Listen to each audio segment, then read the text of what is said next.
আসসালামু আলাইকুম রহমতুল্লাহি ওবরাকাতু। আমি এইচ.এম. রবিউল। আজকে আমরা যাচ্ছি পবিত্র ঈদে মিলাদুন্নবী সাল্লাল্লাহু আলাইহি ওয়াসাল্লাম উপলক্ষে জশ্নে জুলুস, চট্টগ্রামের বৃহত্তম যে জুলুস, সেই জুলুসে অংশগ্রহণ করার জন্য। তো সকাল সকাল আমরা ফ্রেশ হয়ে বেরিয়ে পড়েছি এবং আমাদের গাড়ি বাইজিদ বুস্তাবি হয়ে যে আমাদেরকে নামিয়ে দিয়েছে, যার কারণে রোডের প্রচুর জ্যাম ছিল। তারপরে আমরা হেঁটে হেঁটে আস্তে আস্তে মুরাদপুরের দিকে যাচ্ছিলাম, যেহেতু এখানে মুরাদপুরের দিক সামনে থেকে হুজুর কেবলার গাড়ি আসবে।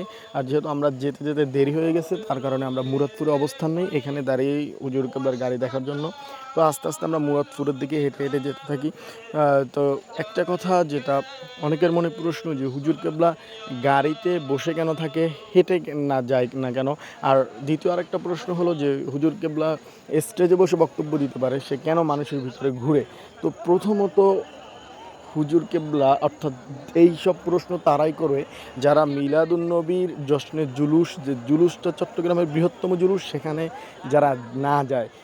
এখানে লক্ষ লক্ষ মানুষ যেখানে একত্রিত হয়, সেখানে আমার মতে সেখানে হুজুরের সবার সাথে কিভাবে মত বিনিময় করবে, কিভাবে সালাম আদান প্রদান করবে।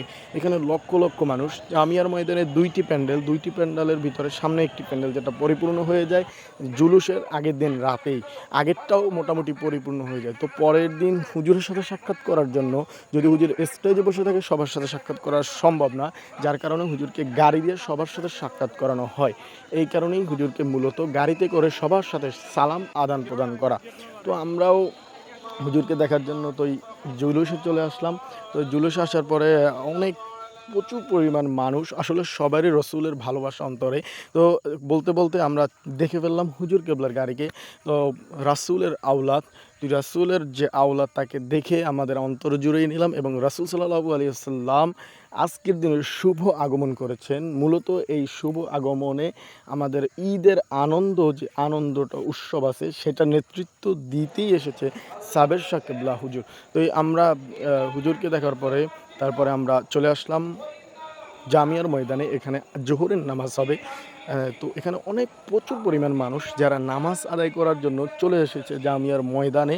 তো ময়দানে, রাস্তায়, মসজিদে, বিভিন্ন জায়গায়, যেহেতু জায়গা হচ্ছে না, লক্ষ লক্ষ মানুষ যে যেখানে পারতেছে সেখানে দাঁড়িয়ে নামাজ পড়তেছে।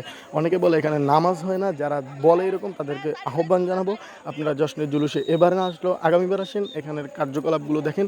ইনশাআল্লাহ আপনাদের কাছে এই যে প্রশ্নগুলো আছে, সমস্ত প্রশ্নের উত্তর আপনারা ইনশাআল্লাহ পেয়ে যাবেন।